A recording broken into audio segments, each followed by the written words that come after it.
Well. You could say that this record changed G-Eazy's life. And it probably did. And this one probably will change it as well. I don't know if it will cause record-breaking numbers like it did with the first one, but it's possible. It is possible. It helped him get his foot in the door with a lot in this music industry. And give credit to him. And we're finally here. The sequel to These Things Happen 2. What's up, guys? It's your boy Eagle Owl here. Today we got G-Eazy, Gerald's brand new record. I'm a big fan of Gerald with his music, if you guys know in the channel.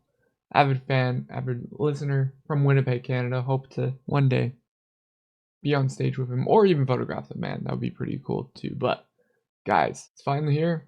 I'm excited. I think you all are excited. My favorite song to date has to be I Mean It. And I'm surprised he didn't do an I Mean It sequel, but we'll see if there's something that's along those lines.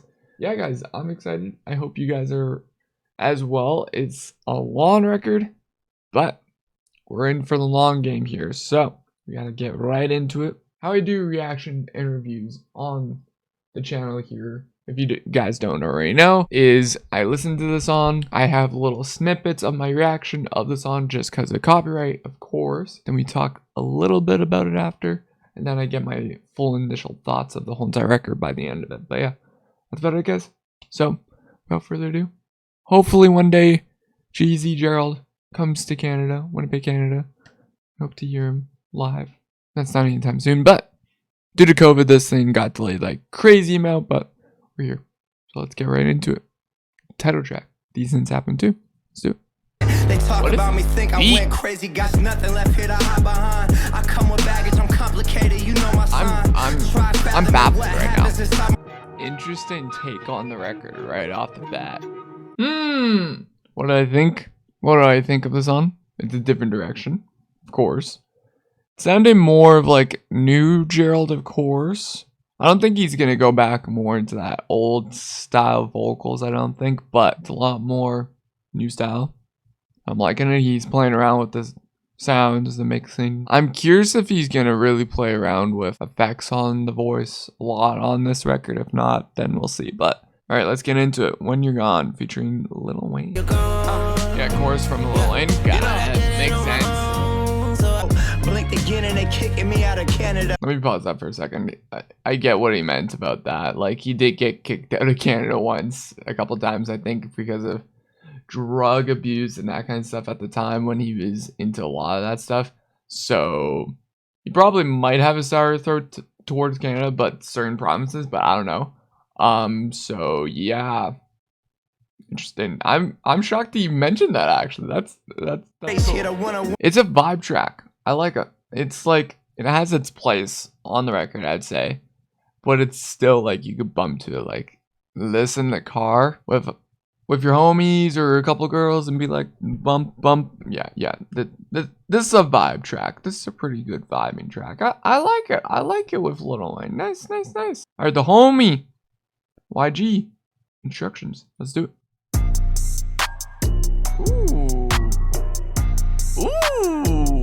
Liking the beat. Talking that blah blah, that rah rah. Ooh, this is sounding good. He's so playing a lot with electronics with this. With these beats. This is so weird for Gerald. What? Fucking yeah. It's been a while. Wanna party at the casa. I said bring your amigo. That beat I very much vibe with. I like that beat. It's a different direction that Gerald went. I'm okay with that kind of beat. Like that sounded really nice. It worked with his vocals. It works. I like it. That was good. All right, a little interlude. That's like a couple seconds. Let's do it. Ooh. Okay, this is giving me hype. No. You can't do this. I expect great things from Wanna Be Myself now. This track is a dud, and I'm gonna just listen to that interlude for who knows how long.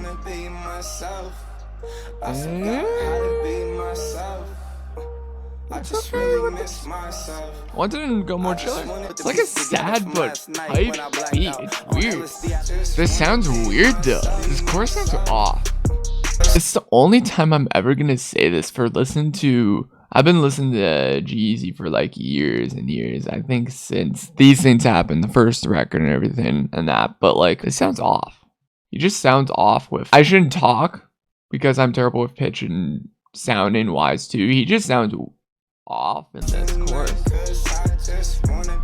He's doing a weird, like he did a solo singing kind of thing that he did there for a bit, but it sounds more off. I don't know. I'm gonna get roasted in the comments for this, probably even from G-Eazy himself if he listens to this, but this sounds weird.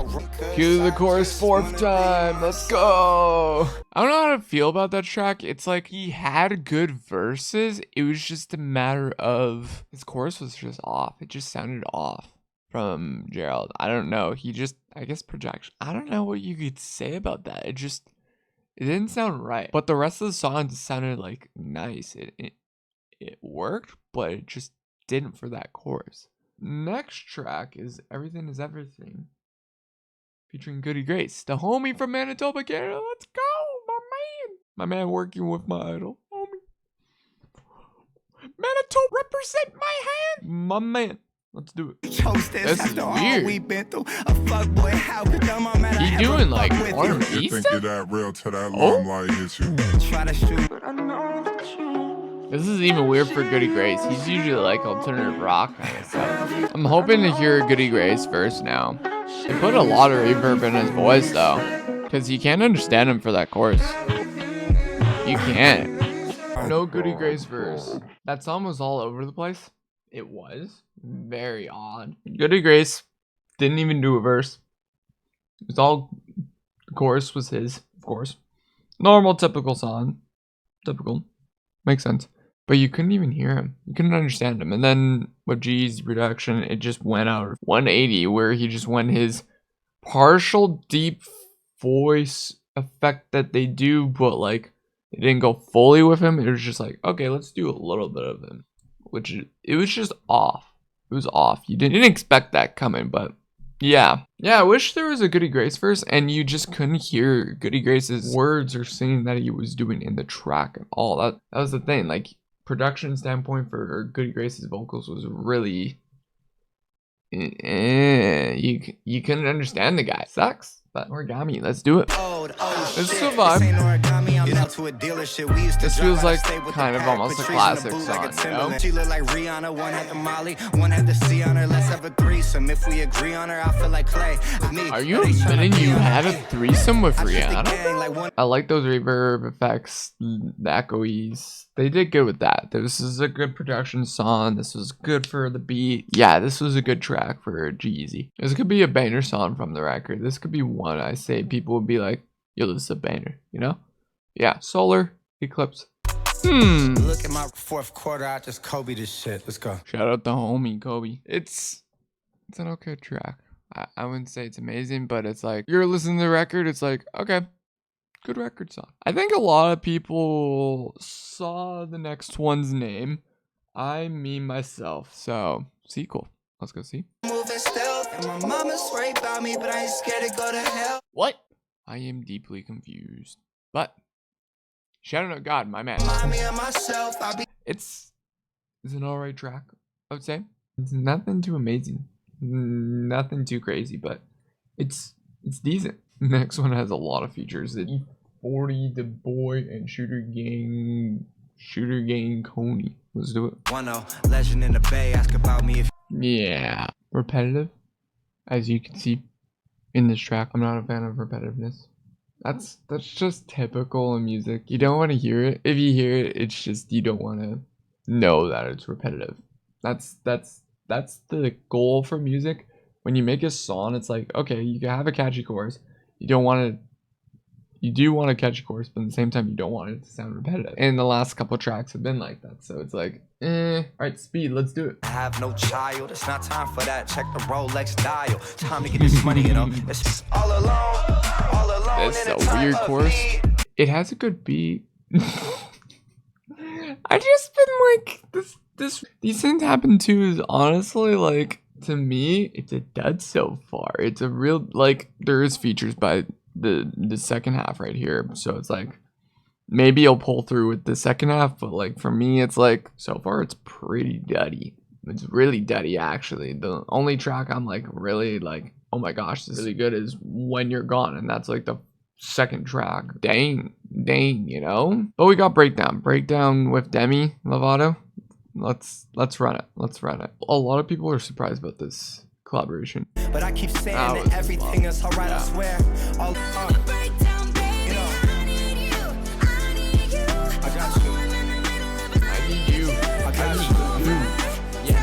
With this song, it was good, but it could have had a bigger potential. I genuinely think so. Like G-Eazy's party and everything was advertising like about drug abuse and all that jazz, and also Demi Lovato. So both of them, drug abuse and everything, of course. So big dynamic there with those two going into that kind of stuff, and withdrawals and everything. Like they were really advertising that, but same thing is like, yes, Demi is a pop singer and everything, but it would have been nice to have her own like singing verse or something along that line, just not a chorus. I wanted to hear what Demi had to also say about herself and that kind of shoes and the drug overdose and herself and that. Of course, there's documentaries and all that jazz on the internet for that, but like you want to hear a song about it. And G-Eazy was talking about that for himself, but I'm like, I want to hear Demi's perspective, but you could also hear that in a chorus, but at the same time, it's like, nah, I want to hear a verse. You want to hear a verse, right? Yeah, that's like sucky, but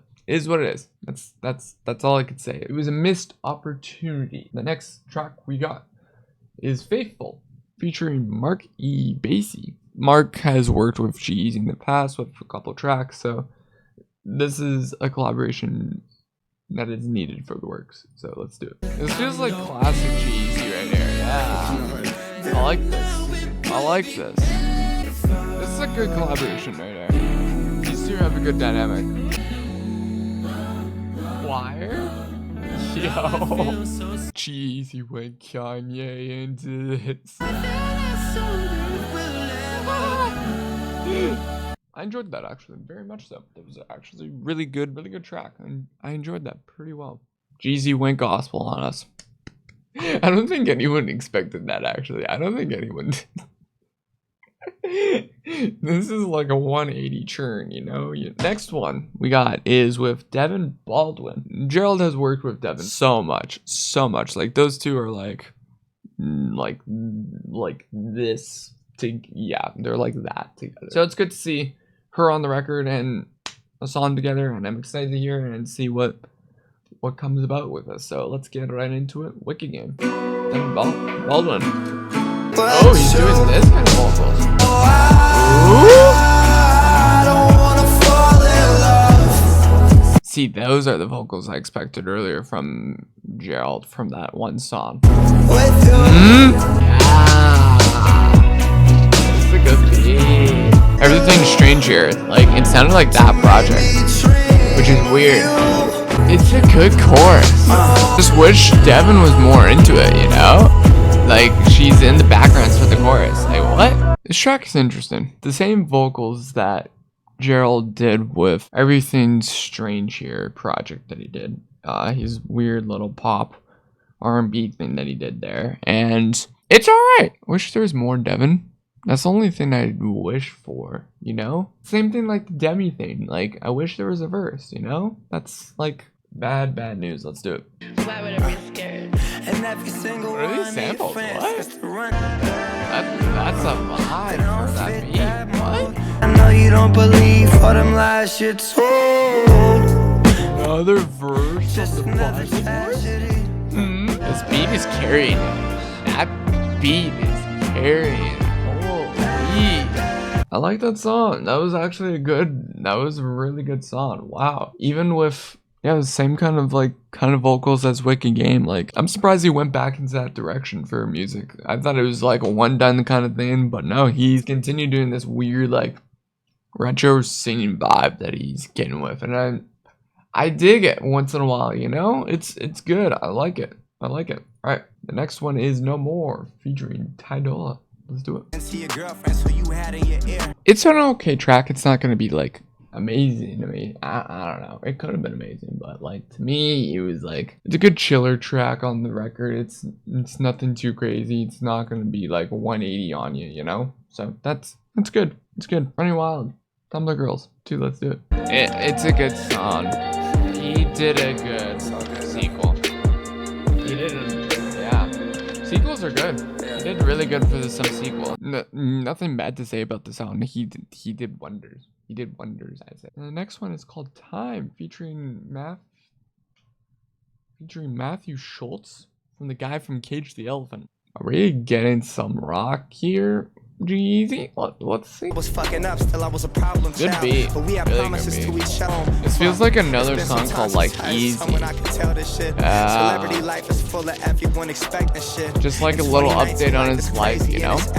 Oh, here we go, of course. That's a weird chorus. I'm so curious about G-Eazy's like writing process for verses and just in general. It just sounds so good. I love it. What do I think of the Cage the Elephant song? The chorus was pretty, like, it was the same thing like the Goody Grace track. You could barely hear what he was making out. Production standpoint of that, it was like, what? You know? So in that aspect, yes, but like, cool that he got it, but at the same time, it's like, it's okay. It's nothing amazing. The verses were what got me. Last song, Gerald, featuring Anthony Hamilton. And Anthony's like a well-known R&B, soul, hip-hop, R&B person from North Carolina. It's the last track called Gerald. Let's see. Ooh. That beat though. Best beat so far now. What? This is such a vibe though. And that is the record.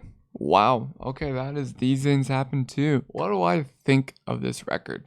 The record has a lot of emotion. A lot of different diversity. A lot of different songs, tracks, beats, and everything. Give credit to all the beat makers, all the mixers, the producers, masters of this record. Kudos to all of them. But guys, like literally, it's alright record. There's some, if I had to say my favorite tracks on this record, it would be When You're Gone, Breakdown, Wicked Game, Bad News, Running Wild, and the recent end track, Gerald. So it's literally, that's all the songs that I enjoyed. The rest of them, it's like either duds or they're just like, yo, good for album, not for one-off listen, you know? Was this really a good hype for the last couple years, you know? Yes and no, it was good to hear those tracks that you enjoy, but at the same time it's like, is this too much? Is this too long? You know? Yeah, there's a lot of production standpoint I wish Gerald kind of fixed and worked upon. That's not my place. That's not my character to tell them, hey, it is. It's not my character to, you know, be like, okay, then you need to work on this. Like there's different levels on checking that and getting more and more professionals to look at it. But yeah, it's just certain tracks are just not there. That's all I had my take on. But honestly, that track and I'd say up to Wicked Game is like up there, close to Breakdown. And When You're, honestly, tracks that are good, they're good. But let me know what you guys think in the comment section down below of this brand new record. Like, comment, subscribe, awesome stuff. Good record. Could have used some more work. Could have used more different aspects that could have been fixed. Gerald, if you're ever watching this is pretty cool that you're watching this, getting my little take on your record, and hope to see you in Winnipeg, Canada one day to perform here. Hope to photograph it if by chance, or even perform it, and one day I'll work with you, my guy. One day. That'd be pretty cool. Anyways, guys, have a good one. God bless. And I'm surprised that he did actually have a lot of Faith stuff in this record, which is very surprising to me. I think a lot of people will be surprised. Talk guys, the next one. Peace out.